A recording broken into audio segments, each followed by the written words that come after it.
As individual, যেমন আপনি নাম বললেন যে জুলাই অমুক কমিটি পাঠান, তাহলে সরকার বা প্রশাসনের দায়িত্ব দেবারতির গাড়ি বা আমার বাড়িকে প্রোটেক্ট করা। তাহলে প্রথমত প্রশ্ন উঠবে না, এখানে বলেও রাখছে একবার যে মানবতা বিরোধী অপরাধে একজন ওয়ারেন্টভুক্ত আসামি শেখ হাসিনা বক্তব্য দেওয়া থেকে বিরত থাকলে এমন ঘটনার পুনরাবৃত্তি এড়ানো সম্ভব। তার মানে এমন ঘটনা ঘটতে পারে, সরকার থেকেই একটা আশঙ্কা করছে। না, সরকার থেকেই আসলে ঠিক করা হচ্ছে যে এই ধরনের ঘটনা ঘটাও। দেখুন, প্রিয়াঙ্কা গান্ধীরা খুব দামি কথা বলেছিলেন উত্তরপ্রদেশে একটা খুন বা ধর্ষণের পর। আমি বাংলাদেশের ক্ষেত্রে মনে করি ওটা এক্সট্রিমে পৌঁছে গেছে। সেটা হচ্ছে যে আমরা যে পরিবেশে বা সমাজে আছি সেখানে খুন বা ধর্ষণ এত কোটি মানুষ হতে পারে। প্রশ্ন হচ্ছে প্রশাসন সেটাকে রক্ষা করছে না প্রশাসন যারা অপরাধী তাদের আড়াল করার চেষ্টা করছে। Here is a significant problem যে বাংলাদেশে এটা ঘটছে। আমরা বলছি বাংলাদেশ শব্দটা ব্যবহার করাটাই ভুল, দুঃখজনকভাবে পূর্ব পাকিস্তান বলে মনে করছি। আমি শুধু দেবারতির সাথে একটা জায়গায় আমার পয়েন্ট অফ ডিফারেন্স আছে। এই যে তত্ত্বাবধায়ক সরকারের অন্যতম উপদেষ্টা যিনি রোজ মদত দেন, ঘটনাচক্রে তিনি হুমায়ুন আহমেদের জামাই। এটা হচ্ছে সবচেয়ে বড় দুর্ভাগ্য যে আপনি যে আদর্শের কথা বললেন, আপনি যে ভাবনার কথা বললেন, আপনি নয়, আমি বলছি যে হুমায়ুন আহমেদ বা মুজিব যে ভাবনার থেকে বাংলাদেশকে তৈরি করেছিলেন সেটাকে কমপ্লিটলি ধ্বংস করে দেওয়ার জন্য, আমি sorry for using this term, but একটা মৌলবাদী শক্তি, আরো নির্দিষ্ট করে বলতে গেলে একটা মুসলিম মৌলবাদী শক্তি এমন ভাবে মাথাচাড়া দিয়ে উঠছে যে আপনি আমি শিউরে উঠছি। আবার বলছি দেবারতির যে পয়েন্টটার সাথে আবার আমি একমত যে আপনার সরকার আসে চলে যায়। মানে আমি উদাহরণ হিসেবে বলছি, যেদিনকে বুদ্ধবাবু মারা গেছিলেন তো মমতা বন্দ্যোপাধ্যায় দেখা করতে গেছিলেন, দুজনের খুব রাজনৈতিক বন্ধুত্ব ছিল এরকম নয়, কিন্তু মমতা বন্দ্যোপাধ্যায়ের পেছন পেছন যে তৃণমূলের নেতারা ঢুকেছিলেন তারা কি বুদ্ধবাবুর চশমা, বুদ্ধবাবুর ঘড়ি, বুদ্ধবাবুর গেঞ্জি এগুলো নিয়ে এসেছিলেন? এটা তো কোনো সুস্থ জীবনে হতে পারে না, ঠিক আছে? একেবারেই। আমি একটু তসলিমা নাসরিনের দুটো এক্স হ্যান্ডেল পোস্ট একটু দেখাই। তসলিমা নাসরিন কি লিখলেন একটু দেখাবো। তসলিমা নাসরিন দীর্ঘদিন ধরে বাংলাদেশে নেই, তারপরে এই রকম পরিস্থিতি, আমরা এক্সক্লুসিভ সাক্ষাৎকারও দেখিয়েছি এই পরিস্থিতি নিয়ে। আজকে তিনি অনেকগুলো পোস্ট করেছেন, তার মধ্যে দুটো উল্লেখযোগ্য পোস্ট একটু দেখাই এক্স হ্যান্ডেলে। তসলিমা নাসরিন লিখেছেন,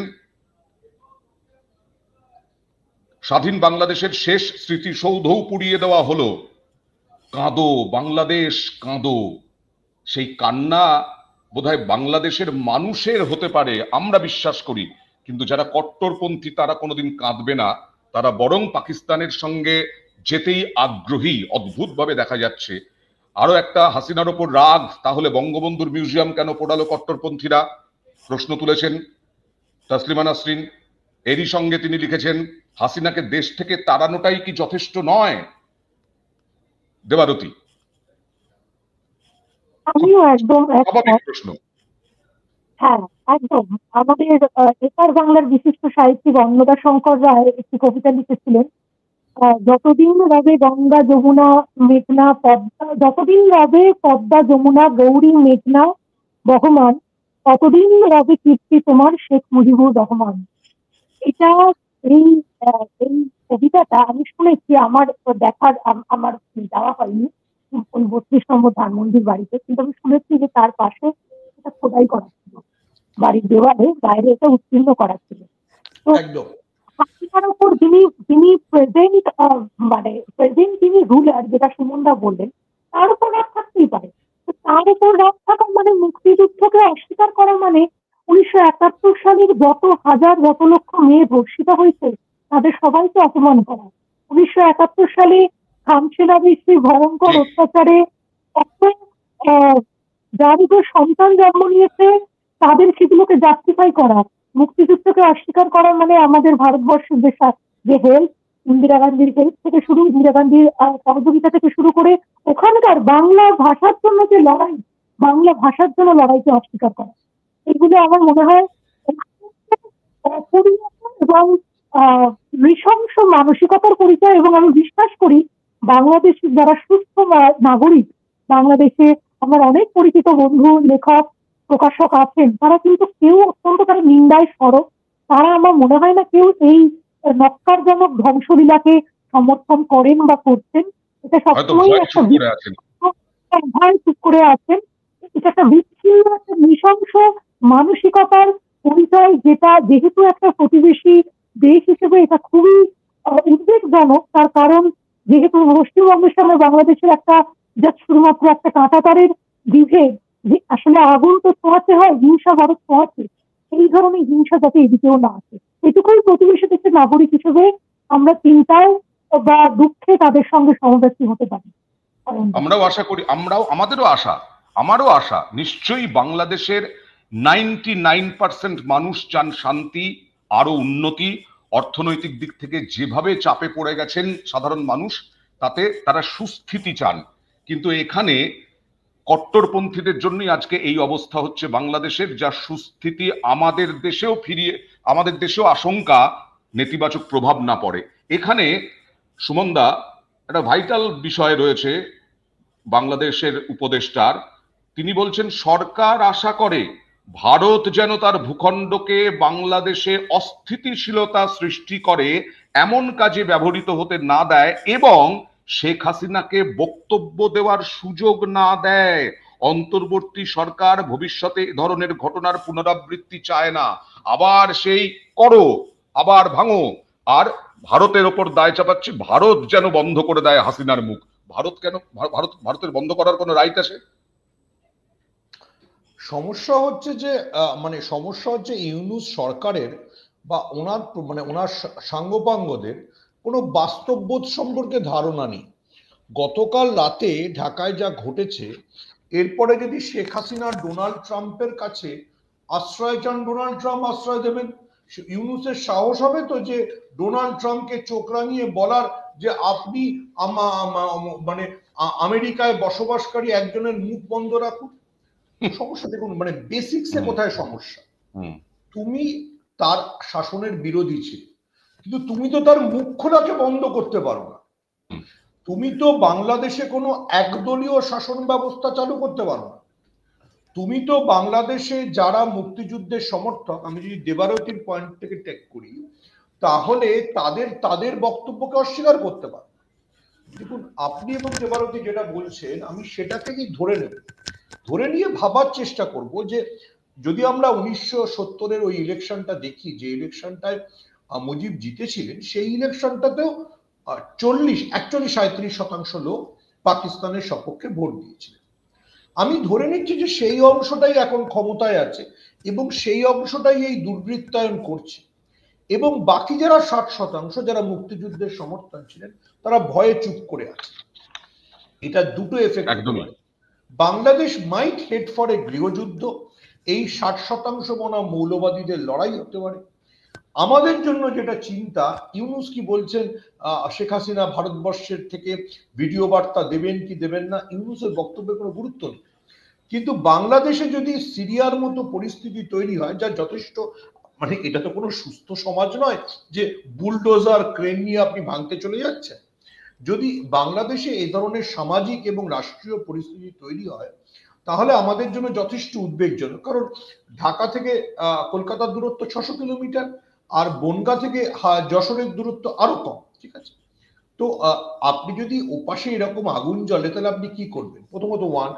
দ্বিতীয় কথা, যেটা আমাদের জন্য সবচেয়ে বড় উদ্বিগ্ন, যেটা বাংলাদেশের কোনো মানুষ যদি যখনই ডিবেটে আসেন যে কথাটা বলেন না, সেটা হচ্ছে যে আমরা কেন ভারতবর্ষ উদ্বিগ্ন। দেখুন, বাংলাদেশ থেকে হিন্দুরা বিতাড়িত হলেও, দুঃখজনক ভাবে হলেও, তারা পশ্চিমবঙ্গে আসে। আজ অব্দি আমি ভারতের অনেক মুসলমানের সঙ্গে কথা বলেছি, কেউ ভারতীয় পাসপোর্ট ছেড়ে বাংলাদেশে চলে যেতে চেয়েছে আমি শুনি। একেবারেই তাই। ঠিক আছে, এনআরসি নিয়ে প্রচুর শোরগোল হয়েছে। হ্যাঁ, কোনো ভারতীয় মুসলিম, আপনি যদি ওয়াইসি কে কেউ জিজ্ঞেস করেন যে তুমি ভাই বাংলাদেশের প্রধানমন্ত্রী হতে চাও, বলবে কি আমি ভারতবর্ষের এমপি। এটা প্রথম বুঝতে হবে যে তুমি তোমার নিজের দেশকে প্রোটেক্ট করতে পারো না, তুমি তোমার নিজের দেশের নাগরিকদের প্রোটেক্ট করতে পারো না, তারা অন্য দেশে পালিয়ে আসে, ফলে আমাকে উদ্বিগ্ন হতে হয়। বাংলাদেশ, আমি বাংলাদেশিদের বাংলাদেশের সমস্ত মানুষের প্রতি আমারও যথেষ্ট ভালোবাসা আছে, অবশ্যই, নিশ্চয়ই আমাদের আছে। এবং আমি এটা বুঝি যে বাংলাদেশের মানুষদের ভারতের প্রতি রাগ থাকতে পারে, সেটা আমেরিকার যেমন মেক্সিকো সিনড্রোম, মানে মেক্সিকোর যেমন আমেরিকার উপর রাগ থাকে, সেটা স্বাভাবিক, পাশে একটা বড় দেশ থাকে। আমরা ভালো ফুটবল খেলি কিংবা দেবারতী ভালো উপন্যাস লেখেন, সেজন্য তো বাংলাদেশের সাহিত্যিক দেবারতীকে গালাগাল করতে পারে না। সেটা হয়েছে কয়েক মাসের মধ্যে হয়েছে আর কি বিষয়টা। উই মাস্ট আন্ডারস্ট্যান্ড যে বড় দেশ আর ছোট দেশের সংঘাত থাকতে পারে। একজন কোন রকমে একটা বোধহয় পোস্ট করেছেন একজন ভদ্রলোক, দেখছি নাম লেখেননি, ঢাকা বলে লেখা আছে, বাংলাদেশ ভালো নেই, আমাদের রক্ষা করুন। কোথাও কোথাও মানুষ চাইছেন কথা বলতে, কোথাও একটা মানে বাঁচতে চাইছেন বাংলাদেশের সব থেকে বেশি মানুষ, এটাই বোঝা যাচ্ছে। আপনার সাথে যখন লাইভ করছি আমার এই মোবাইলে মেসেঞ্জারে ঢাকা থেকে অসংখ্য মেসেজ আসছে, যেহেতু জানে তারা আমি নাম বলবো না, যে আপনারা বলুন আমরা কি অবস্থায় আছি। ঠিক ঠিক। এবার সমস্যাটা হচ্ছে যে, আবার বলছি যে এটা তো বাংলাদেশে যেটা হচ্ছে এটা কোনো সুস্থ প্রশাসন নয়। আমি মার্কিন গণতন্ত্রের উদাহরণ দিচ্ছি না, যে ট্রাম্প এসে তো মানে কি বলে হিলারি ক্লিন্টনের বাড়ি ভাঙতে অথবা জো বাইডেনের ছেলের এটা করতে পারেন না। এবার সমস্যা, ট্রাম্প শপথ নিচ্ছেন সেই সময় বাইডেন বসে আছেন পাশে। হ্যাঁ, দেখুন এই সৌজন্যতা, কমলা হ্যারিস বসে আছেন পাশে। এই সৌজন্যতা যে মানে একটা গণতন্ত্রের যে চরিত্র, সেটা দুর্ভাগ্যের বিষয় আমরা বুঝতে পারলাম। আমি একটু আসছি সুমনদা, হাসিনার আরো একটা বক্তব্য দেখাই। যাকে সব থেকে বেশি সহযোগিতা করেছিলাম, গ্রামীণ ব্যাংকের ফোনের ব্যবসা ইউনুসকে আমি দিয়েছিলাম। আমার কাছে বারবার ধর্ণা দিয়েছিল, বলেছিল যে লাভ হবে তার লভ্যাংশ গ্রামীণ ব্যাংকে দেব, তা হয়নি। দুর্নীতি করেছে, ক্ষমতার অপব্যবহার করেছে, ক্ষমতার লোভে বাংলাদেশকে ছারখার করে দিয়েছে, বাংলাদেশকে ধ্বংসের দিকে নিয়ে যাচ্ছে। যে উপকার করে তাকেই আঘাত করে। দেখুন কি বললেন। আমি করেছিলাম গ্রামীণ ব্যাংকের ম্যানেজারের পদ, ৬,০০০ টাকা বেতনের চাকরি ৯০ সালে পেয়েছিলেন। আমি ৯৬তে সরকার আসার পরে এই গ্রামীণ ব্যাংকে ৪০০ কোটি টাকা দিয়ে এই গ্রামীণ ব্যাংকটাকে আমি দাঁড় করিয়ে দিই। শুধু তাই না, গ্রামীণ ফোনের ব্যবসাটাও ওই ডক্টর ইউনূসকে দিয়েছিলাম। আমার কাছে বারবার ধর্ণা দিয়েছিল, বলেছিল ওখান থেকে যে লাভ হবে সেই লাভের অংশ যাবে গ্রামীণ ব্যাংকে। তা কিন্তু যায়নি, বরং এগুলি বেচেই খেয়েছে, মানি লন্ডারিং করেছে, দুর্নীতি করেছে, এবং তার ক্ষমতার লোভ আজকে বাংলাদেশকে ধ্বংসের দিকে নিয়ে এসেছে। একটি মানুষের ক্ষমতার লোভ বাংলাদেশকে জ্বালিয়ে পুড়ে ছারখার করে দিচ্ছে। তার মধ্যে কি এতটুকু মনুষ্যত্ব বোধ নেই, কৃতজ্ঞতা বোধ নেই? যেই তার উপকার করে তার উপরেই তার মাথায় আঘাতটা করতে হবে। আমি দেবারতীর কাছে আসবো। দেবারতী, নিশ্চয়ই ক্ষমতার লোভ নিয়ে আমাদের এখানেও, এ দেশেও বিভিন্ন দল বিভিন্ন দলকে আক্রমণ করে, বিভিন্ন নেতা বিভিন্ন নেত্রীকে আক্রমণ করেন বা নেতাকে আক্রমণ করেন। কিন্তু তার মানে আমি নেতা হয়ে বসে বাংলাদেশের সমস্ত সাংস্কৃতিক ঐতিহ্য আমি চুরমার করে দেব, আমি কোনো কিছু রাখবো না আমার যে ঐতিহ্য, এটা হতে পারে? আমারই তো সেটা। একটাই শব্দ অ্যাপ্রোপ্রিয়েট, সেটা হচ্ছে মধ্যযুগীয় বর্বরতা। কিন্তু মধ্যযুগীয় এবার কি করে বলি, আমাদের তো কত হাজার বছরের পুরনো মন্দির দক্ষিণ ভারতে রয়েছে, কত শাসক এসেছে। রবীন্দ্রনাথ ঠাকুরের কবিতায় ছিল রাজা আসে রাজা যায়, শাসকরা শিক্ষা নেয় কিন্তু ইতিহাসটা মুছে ফেলা যায় না। এই যে জালিয়ানওয়ালাবাগের যে স্মৃতিসৌধ, সেটাকে যদি এখন ধ্বংস করে দেওয়া হয় তাহলে কি ইতিহাসটা বদলে যাবে? তাহলে কি অত মানুষ ও ডাইরেক্টলি গুলি চালানো সেগুলো কি মিথ্যা হয়ে যাবে? নাকি আমাদের কলেজ স্ট্রিটে যদি উড়িয়ে দেওয়া হয় তাহলে আমাদের যে এত বাংলা সাহিত্যের সংস্কৃতি সেই ঐতিহ্য চলে যাবে? আজকে আমি পড়ছিলাম একটা জায়গায় যে উনি বলেছিলেন, মুজিবুর রহমানের একটি বক্তব্যে, যে 1971-এ যত মেয়ে ধর্ষিতা হয়েছে তাদের যদি তাদের পরিবার ত্যাগ করে, প্রত্যেকের বাবার নামের জায়গায় আমার নাম লিখবে এবং প্রত্যেকটি সেই ধর্ষিতা মেয়ের বাড়ির ঠিকানা হবে ৩২ নম্বর ধানমন্ডি। তো এই বাড়িকে ধ্বংস করা একদম কঠিন। আবার অনেকেই এটা বলতে পারেন যে আপনারা কে বলার, আপনারা আমাদের দেশের ব্যাপারে কেন why you are poking your nose. সেক্ষেত্রে একটা কথাই বলতে পারবো যে একটা চিন্তন মনন এবং একটা সুস্থ মানসিকতা বহনকারী প্রতিবেশী দেশের নাগরিক হিসেবে আমরা চাই। সেই কারণেই তো আপনি যেটা বলছেন, সেই কারণেই তো আমাদের মধ্যে সাংস্কৃতিক ঐতিহ্যটা বহমান ছিল। আজকে ওটিটি সিরিজগুলো আসার পরে অনেক বাঙালি, এই রাজ্যের বাঙালি, তারা চঞ্চল চৌধুরীকে চিনেছেন, তারা মোশাররফ হোসেনকে চিনেছেন, তার সঙ্গে সঙ্গীত শিল্পী থেকে আরম্ভ করে কবি তো আছেই।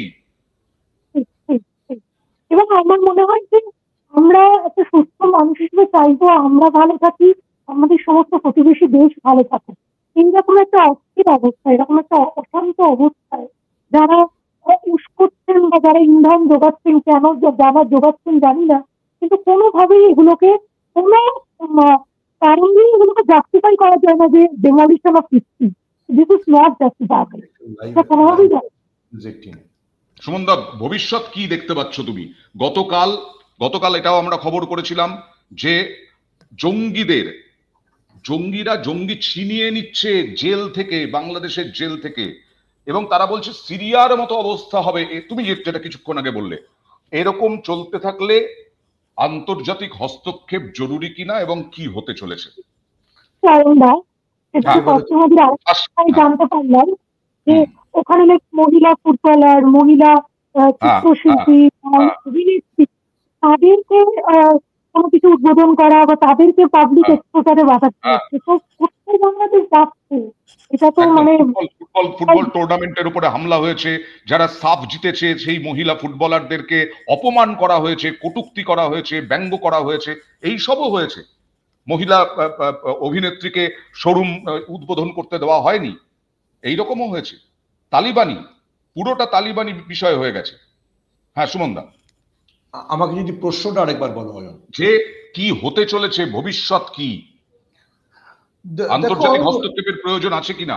আন্তর্জাতিক হস্তক্ষেপের অবশ্যই প্রয়োজন আছে। জো বাইডেন এবং কমলা হ্যারিস, এরা ডোনাল্ড ট্রাম্প বহুবার বলেছেন আমেরিকার হস্তক্ষেপই বাংলাদেশে মৌলবাদী শক্তির এই সরকার বসেছে, মার্কিন দূতাবাসের থেকে সরাসরি মদত দেওয়া হয়েছে, এটা শেখ হাসিনাও বলেছেন, অনেকেই বলেছে। ইভেন আমাদের দেশের কিন্তু গণতন্ত্রের strength, even opposition leader Rahul Gandhi অব্দি বলেছেন যে এই তথাকথিত জুলাই বিপ্লবের পেছনে পাকিস্তানের কতটা হাত আছে। তো ফলে এই যে পাকিস্তান, আমেরিকা, এই যে আন্তর্জাতিক যে নেক্সাস, সেটাকে ভাঙবার দায়িত্ব ডোনাল্ড ট্রাম্পের। কারণ ওনার পূর্বসূরি আমাদের মানে আমেরিকা চিরকালই মুসলিম দেশগুলির ক্ষেত্রে ভুল নীতি নেয়, এক্ষেত্রে এমন নীতি নিয়েছে যার পরিণতি এই। লিবিয়ার কি অবস্থা হয়েছে আমরা জানি, ইরাকের কি অবস্থা হয়েছে আমরা জানি, এবার বাংলাদেশ। কিন্তু বাংলাদেশের সমস্যা হচ্ছে যে অনেক বেশি পপুলেশন, অনেক বেশি ক্রিটিক্যাল দেশ, আন্তর্জাতিক হস্তক্ষেপ তো জরুরি। এবার চ্যালেঞ্জটা হচ্ছে যে দেখো মানে কেন, আর একটা প্রশ্ন যেটা তুমি বা দেবারতী বলছিলেন যে কেন আমরা উদ্বিগ্ন, একটা অবশ্যই আমাদের বর্ডার থেকে কত সংখ্যালঘু আসবেন সেটা একটা চাপ। আর একটা জিনিস আমাদের মাথায় রাখতে হবে, এই রাষ্ট্রটা তৈরির পেছনে যেভাবেই হোক ইন্দিরা গান্ধী এবং ভারতবর্ষের একটা ভূমিকা ছিল। সেই সময় অন্তত 1 কোটি শরণার্থী ভারতবর্ষে আশ্রয় নিয়েছে। তো ভারতবর্ষের এই রাষ্ট্রটা তৈরির পেছনে একটা ভূমিকা ছিল। আজকে সেখানকার তথাকথিত প্রশাসক বা সমন্বয়করা ভারতবর্ষকে যে আধিপত্যবাদী বলে দেখে দিতে চাইছেন, যখন রাষ্ট্রটা তৈরি হয়েছিল তখন তো ভাই আমি হেল্প করেছিলাম, আমি মানে ভারত রাষ্ট্র, আমি তোমাকে হেলথে সাপোর্ট দিয়েছি, আমি তোমাকে এডুকেশনে সাপোর্ট দিয়েছি, আমি তোমাকে রেলে সাপোর্ট দিয়েছি। এবং তার সঙ্গে একটা উপমহাদেশীয় রাজনীতির জটিলতা আছে। সেই জটিলতাটা হচ্ছে যে ভারতবর্ষ ভেঙে তো পাকিস্তান এবং ভারতবর্ষ তৈরি হয়েছিল। জিন্নার যে দ্বিজাতি তত্ত্ব 1947-এ জিতে গেছিল বলে আমরা যারা মনে করি নিজেদের ধর্ম নিরপেক্ষ, সবাই হাউতাশ করেছিলাম যে ধর্মের ভিত্তিতে ভাগ হয়ে গেল। মুজিব 24 বছর বাদে একটা কোর্স কারেকশন করেছিলেন, যে দেখেছিলেন না ধর্ম না, ভাষা এবং সংস্কৃতি বেশি গুরুত্বপূর্ণ। যদি ইতিহাসকে আবার ঘুরিয়ে শুধুমাত্র ধর্মকে গুরুত্বপূর্ণ করা হয় তাহলেও আমাদের জন্য টেনশন আছে। সুমন দাদা, তুমি বললে যে আমি হেলথে সাহায্য করেছিলাম, আমি শিক্ষায় সাহায্য করেছিলাম, আমি রেলে সাহায্য করেছিলাম না, এখনো আমরা করে যাচ্ছি। এই গত শনিবার বাজেট হয়েছে কেন্দ্রীয় বাজেটে, সেখানেও কয়েকশো কোটি টাকা কেন্দ্রীয় সরকার বরাদ্দ করেছে বাংলাদেশের জন্য। এখনো পেট্রাপোল বেনাপোল সীমান্ত দিয়ে এখনো বাণিজ্যিক গাড়িগুলো সমস্ত পণ্য নিয়ে বাংলাদেশের উদ্দেশ্যে যাচ্ছে। সুতরাং আমরা এখনো সেই ভদ্রতাটুকু দেখছি, কিন্তু ভয় করে যখন শুনি একজন প্রাক্তন সেনাকর্তা চিৎকার করে বলেন, ওরে বাবা কলকাতা দখল করে নেবো, কলকাতা দখল করে নেবো, 4 দিনের মধ্যে কলকাতা দখল করে নেবো, আগরতলা দখল করে নেব, তখন একটু ভয় করে আর কি। যাই হোক, আজকে জনতার দরবার এখানে শেষ করতে হবে। বাংলাদেশের কি পরিস্থিতি